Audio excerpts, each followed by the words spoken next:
It seems to me that a lot of the reviewers, and especially the chud types, who I associate with in many ways, they were waiting for this to come out so they could jump all over it. I'm not sure they were really watching the movie. I'm not sure they were watching it with an open mind. They wanted to hate it, and I don't know, maybe I did too, but I didn't hate it. So I want to jump in here with the Critical Drinker, who represents a large swath of YouTube viewers, and I want to discuss what he's talking about, and I'm going to dispute parts of it because he's got a lot of parts of this wrong, or at least he's leaving it out of the review. I'm going to see if we can get this ramped up here.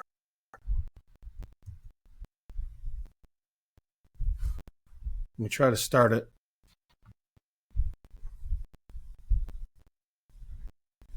Concept and slowly run it into the ground with endless cash grab sequels.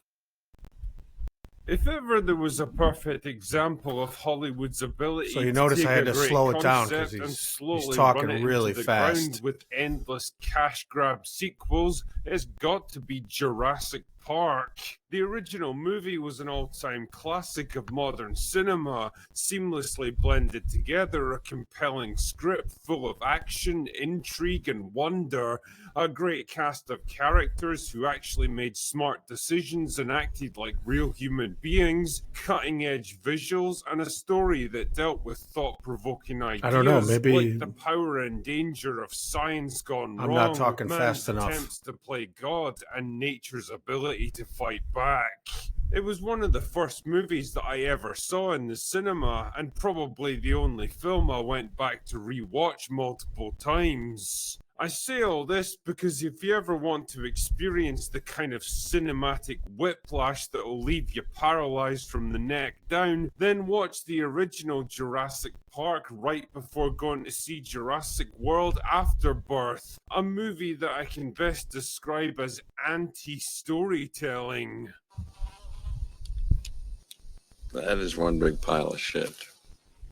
That's what I was expecting Driven by to. a paper-thin and completely nonsensical plot that takes forever to get going and eventually peters out into the most anticlimactic ending imaginable, a bloated cast of characters with no discernible personalities going and eventually peters out. Well, this is the first thing. The plot was pretty clear. A corporation is trying to cure heart disease. They're trying to get DNA from living dinosaurs who live over 100 years. Because they're going into an area where people aren't supposed to go. They have to go through alternative means. Now, why didn't they use the military? I'm not sure. But there was a plot here. Into the most anticlimactic ending imaginable, a bloated cast of characters with no discernible personalities and nothing even resembling brains or common sense, played by actors who seem to have no idea why they're even in the movie. That's just not true. Every person he's talking about here and showing is on a mission. They even describe it. They say in the movie why anybody's involved. The scientist is doing it in the name of science and to seek out the wonder that Alan Grant, who he worked for, was able to experience. Scarlett and the boat captain, they were doing it for the money, and they even say the corporation guy, he's doing it for all the money. So there's no doubt about it. It's really nothing but a series of goofy, boring, and disappointingly bloodless action scenes that mean nothing, accomplish nothing, and made me feel, well, nothing. So maybe he felt nothing, but it's definitely not bloodless. Okay, I'm not going to say who or how, but a couple of people get crunched up pretty good in this. So that's simply not true. Let's get the plot summary over with quickly. Anyway, so the movie stars an affable-looking Scarlett Johansson as tough mercenary lady who gets recruited by shady corporate guy to lead an off-the-books mission to Monster Dinosaur Island, which is deep inside a quarantine zone, to recover genetic material they can use to create a new wonder drug to treat human heart disease, because dinosaurs apparently don't suffer from heart disease. They may or they may not, but the reason they're seeking it out, they're going after the dinosaurs, the biggest ones that live over 100 years. So I'm not sure what he's talking about here. No shit. You know why? Because dinosaurs don't sit on their fat arses all day staring at computer screens while shoveling chemical-laden crap down their fleshy gullets. He's out of line, but he's right. Anyway, I digress. To help with the DNA extraction, they're bringing along Science Man, who's an expert in dinosaurs but has never actually seen one in the wilds. Oh yeah, and they charter a boat owned by generic sidekick guy to get them ashore. Things are going just great until they get a distress call from... He's not generic guy. He worked with Scarlett Johansson for over 10 years, doing extractions and all kinds of work. Now, is it believable that Scarlett Johansson is capable of that? No, of course not.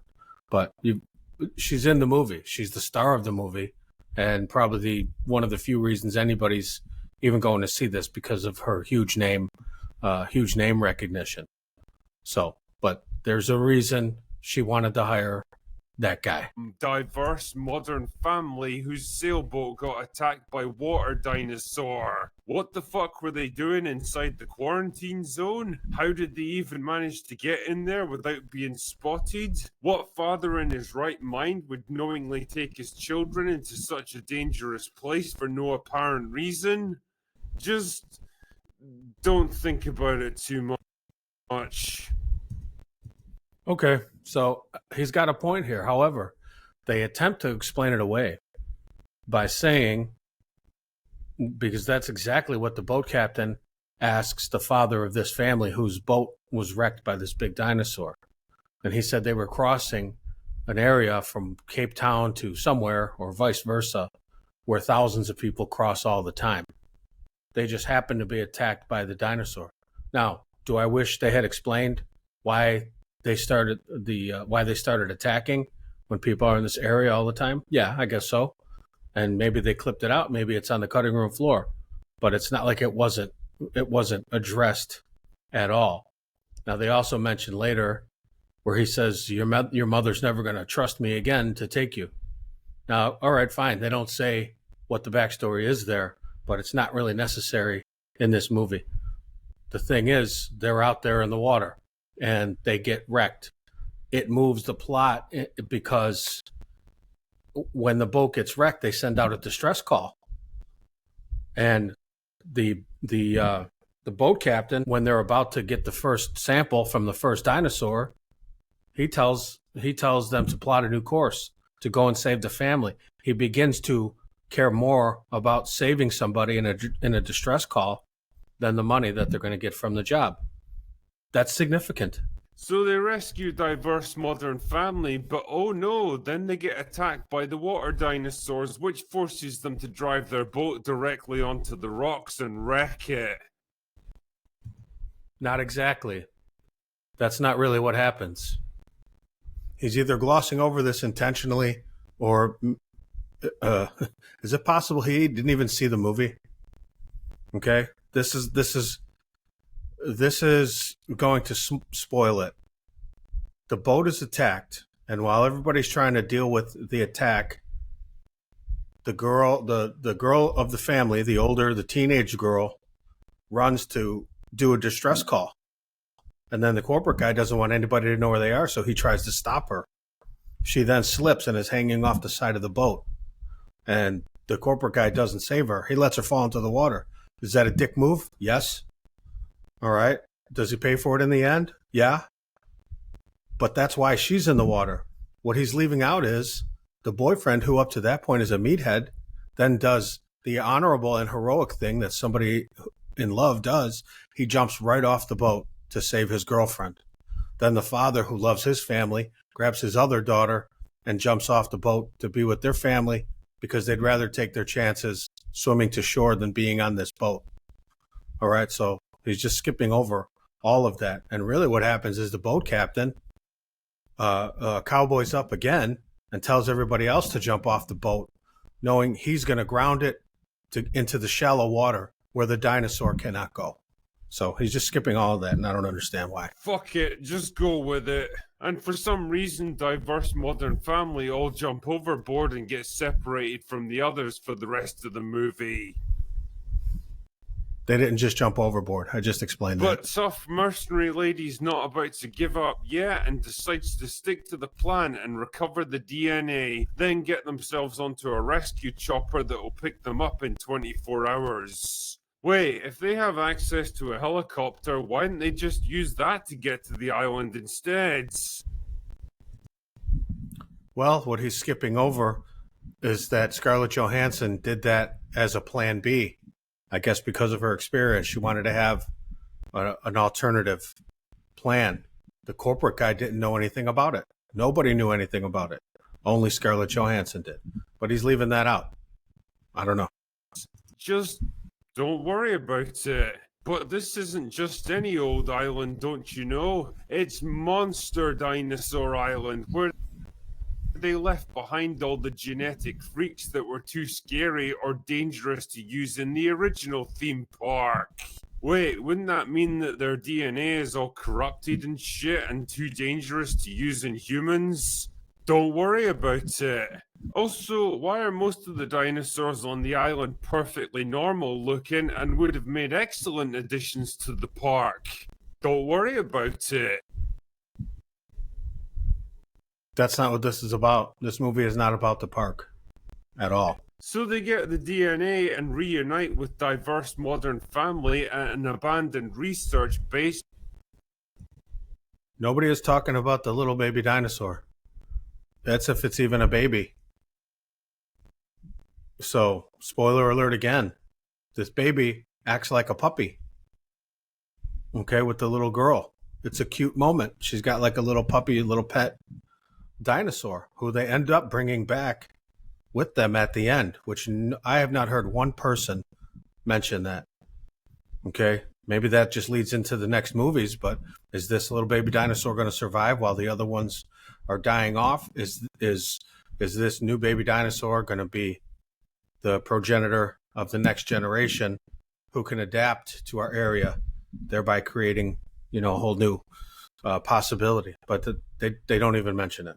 He's not mentioning it here either. Which is somehow still fully functional after 20 years. The reason it's functional, I can't believe this guy now. The reason it's functional is because everything's powered by geothermal power. All these systems are on timers. Okay? Yeah, there was a little wrinkle here. They end up in a store and all the products seem to be brand new. Right, that was a little lame, but, what he's saying here is just not accurate. It shouldn't be a mystery. Everything here is powered by geothermal. That's why it all works. Then the Ryan Canellosaurus shows up and eats shady corporate guy, and generic sidekick guy sacrifices himself to let the others escape, but then he turns out to be okay anyway because he survived somehow. How exactly did he manage to get away from the Ryan Canellosaurus? Just don't worry about it. Well, in the scene, so this is also what he's kind of skipping here. They're trying to get onto this boat that they found. So the boat captain guy, who is now on this pretty significant character arc of now becoming the protector, becoming a hero, okay, from being a mercenary and possibly a pirate. So now the only way for the kids to survive, that's what really happens to this boat captain. He wants to save this family more than he wants the money. So he takes. They had found some flares. He takes he opens up the flares, and he summons the dinosaur to get the harm away from the people he cares about. I mean, they're borrowing it. That's one of the best parts of the first movie.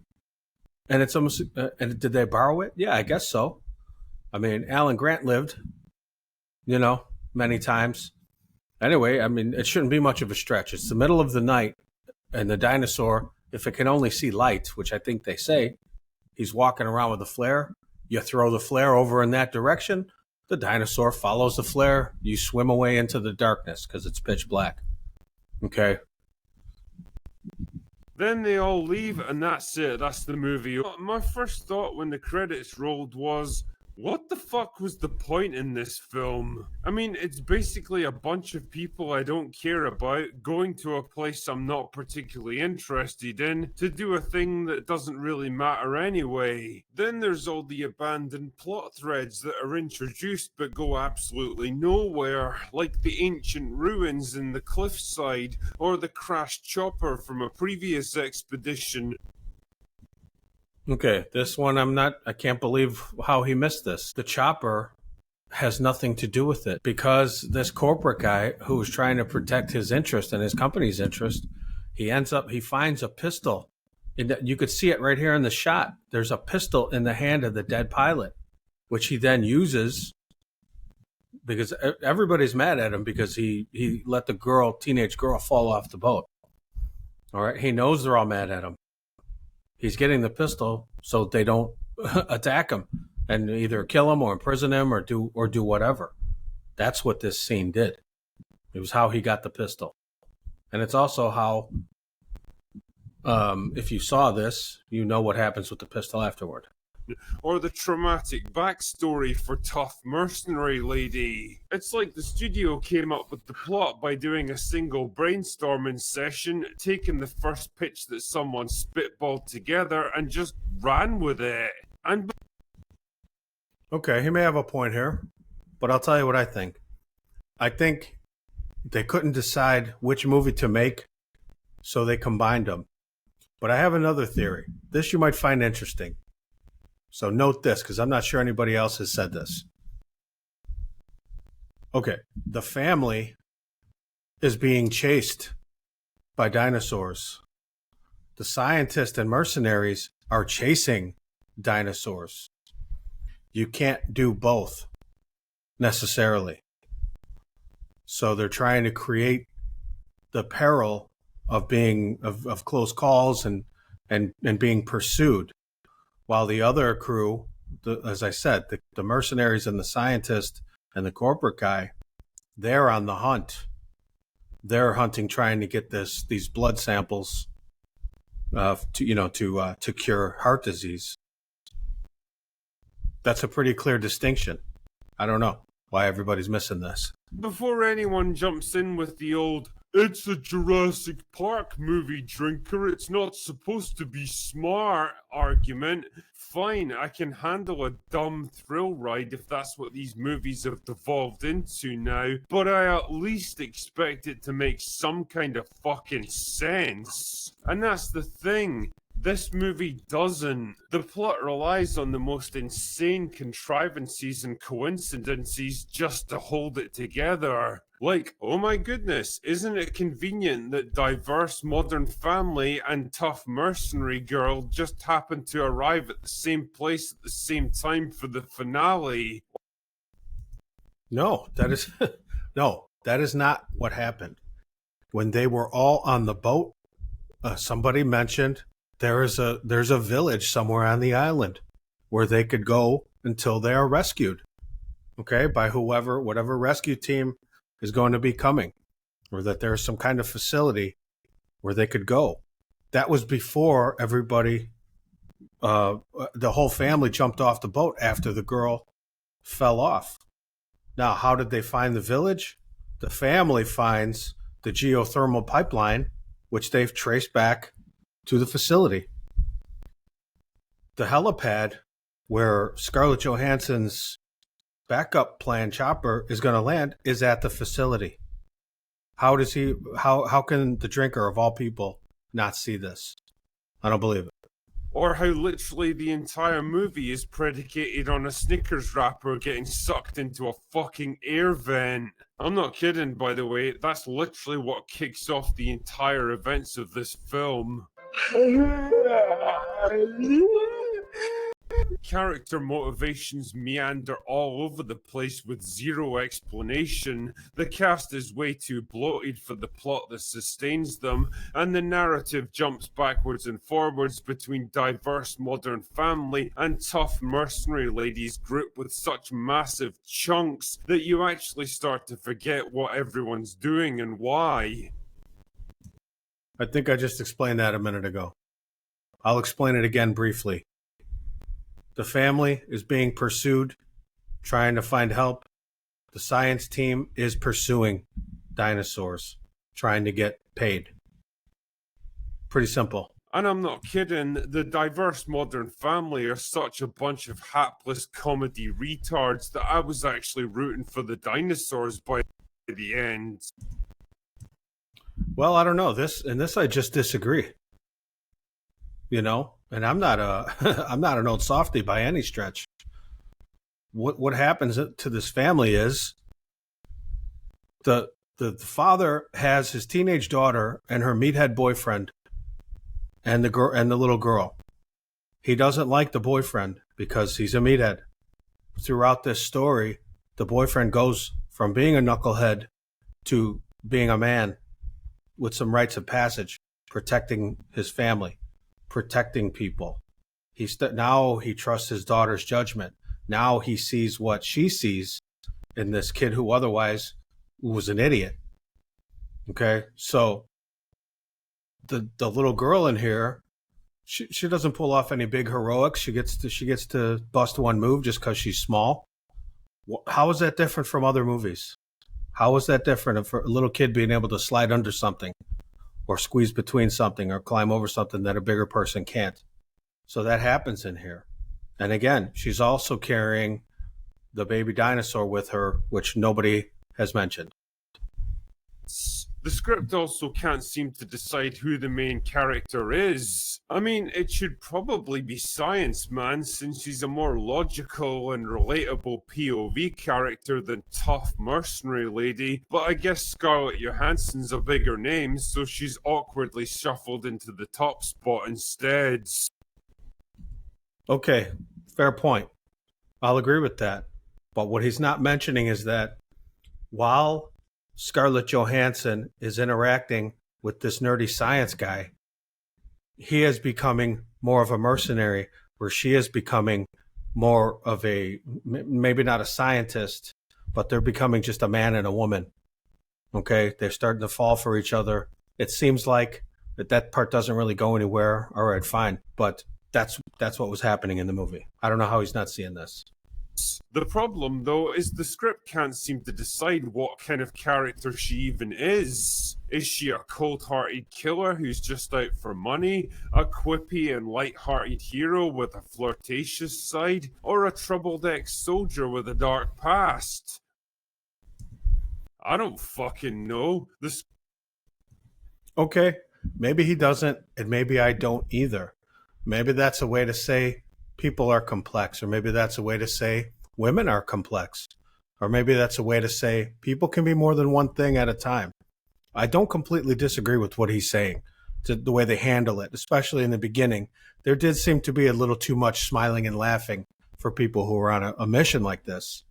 But, you know, I don't think it's... they usually don't cover that many facets of people. There's usually one facet, and then they change to another facet. They're strong, then they become tender. They're tender, then they become strong. They're poor, then they become rich. They're rich, then they become poor. In this movie, she starts poor and ends up poor. Okay?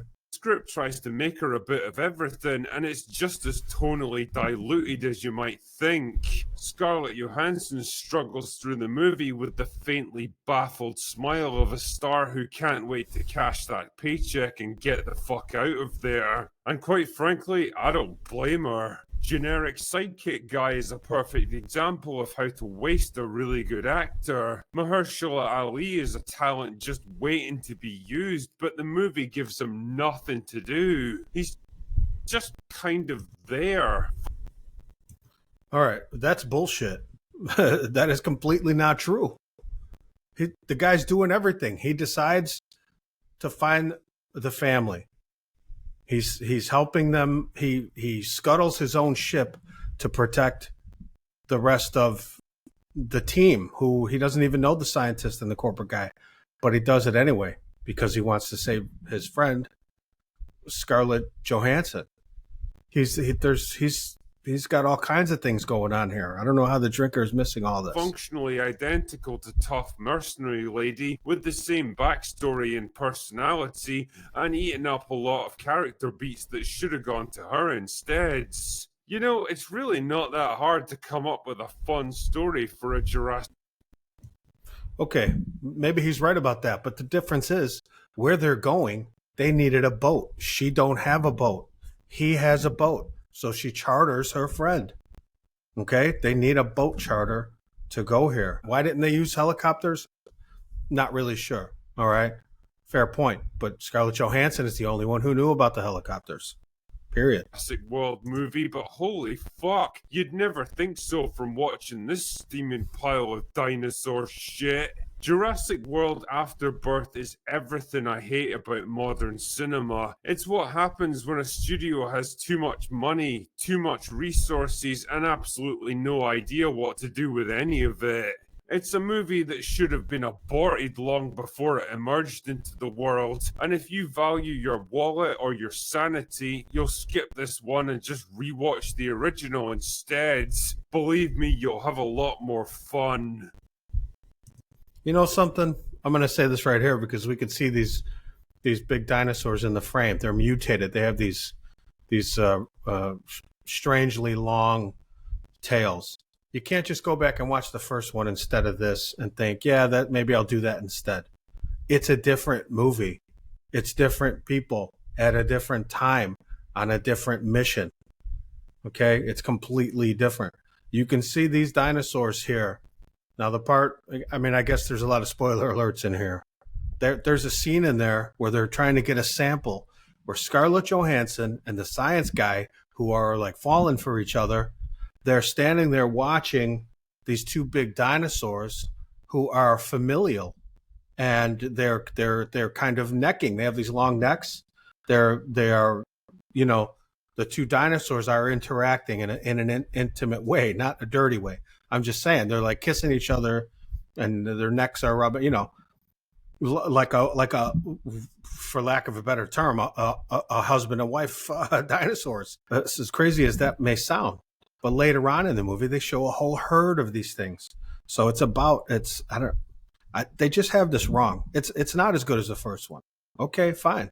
But it's not, it's nowhere near as bad as I thought it was going to be. I would say if they were able to trim 20 minutes off of it, it might have been would have been better if it was a little tighter. But other than that, not the worst one I've seen. It ends, they leave it kind of open-ended. Because I'm sure, you know, there are more movies coming, all right, and the main characters survive just like in the first one. So I don't hate this movie, even though I thought I was going to, and that's a fact. So I don't know. These guys seem to be, they just kind of have their biases are starting to show through, and I mean I have biases too, believe me, but I'm trying to take these movies at face value and not read into them too much. I'm trying to see this as an objective kind of observer.